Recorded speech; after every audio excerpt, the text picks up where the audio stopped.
If you just finished watching Straw on Netflix, you're probably sitting there with your mouth open, heart pounding, and mind full of questions. The movie is emotionally intense, full of unexpected turns, and by the end, it leaves you thinking about the choices people make when they're pushed to their limit. The character of Janiyah, played with heartbreaking depth by Taraji P. Henson, goes through one of the most emotionally complex arcs we've seen in a thriller lately. But what exactly happened to Janiyah and her daughter Aria? And how does the ending really play out after all the chaos? Let's break it all down in the simplest way possible. From the very beginning, Straw introduces Janiyah as a single mother trying to keep it together. Life is tough, money is tight, and her daughter Aria is her whole world. Everything she does is for her daughter, and the love between them seems strong and genuine. So, when the film starts showing Janiyah going through a stressful day running errands, taking Aria to school, then showing up at a bank, it all seems like a regular, rough day in the life of a struggling mom. But slowly cracks start to show. There are moments when things don't quite add up. Aria doesn't appear to talk to anyone except Janiyah. People don't really acknowledge her. And Janiyah's behavior starts becoming more erratic as the tension rises. These are subtle clues sprinkled throughout the film, and by the time the big reveal hits, everything makes a lot more sense. In a heartbreaking twist, we find out that Aria is actually dead. Janiyah receives a phone call from her own mother while she's inside the bank, and it's during this conversation that the truth comes out. Aria died the night before from a seizure. That's right, everything we've seen involving Aria throughout the film was not real. It was all in Janiyah's head. The flashbacks and hallucinations were part of a psychological break she experienced because she couldn't accept the reality of losing her daughter. The movie even shows us flashbacks to explain what really happened. Janiyah dropped Aria off at school, kept her belongings safe, and spoke to her all day, but in reality, none of that was happening. She was imagining it all, unable to cope with the trauma of her daughter's sudden death.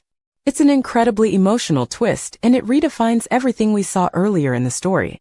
Even the bank employees and the police were aware of Aria's death before Janiyah knew the truth.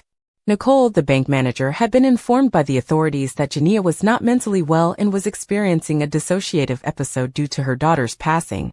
That's why Nicole behaved so cautiously and compassionately during the tense standoff inside the bank. She knew that the woman standing in front of her wasn't a criminal, she was a grieving mother on the edge. After the shocking revelation about Aria, the climax of the film takes place. Janiyah is still inside the bank, emotionally shattered and confused. Police are outside, ready to act. The tension is so high that you can feel your chest tighten. In a heart-stopping moment, the movie even shows a version where police storm the building and shoot Janiyah.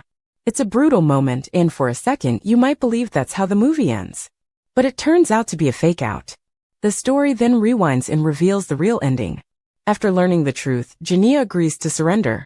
Nicole, who has been her calm presence through the ordeal, walks out of the bank with her. Both women raise their hands in the air to prevent any violent misunderstanding from the police. It's a powerful image. Two women, hand in hand, walking out with dignity in the middle of chaos. Detective Raymond then arrests Janiyah. He handcuffs her, but there's no aggression, no brutality. It's done with care. She is taken into custody peacefully while a crowd watches from outside, many of them supportive. People have been following the situation on the news, and Janiyah's pain has clearly touched a nerve with the public. Director Tyler Perry originally had a different plan for the film's ending. In an interview with Decider, he admitted that he first thought about ending the movie with Janiyah being shot and killed. But as the story and character evolved, he realized that would be too devastating, not just for the audience, but for what the story was trying to say. Perry said, "I can't do that to her and the audience because this will just kill them." Taraji P. Henson also agreed with the change. "That's why he ended it the way he did, which I thought was great," she explained. In a way, Straw doesn't end on a happy note, but it does end on a more hopeful and humane one. Janiyah doesn't get the closure she wants, she can't bring Aria back, but she gets something else: recognition, support, and a chance to begin healing.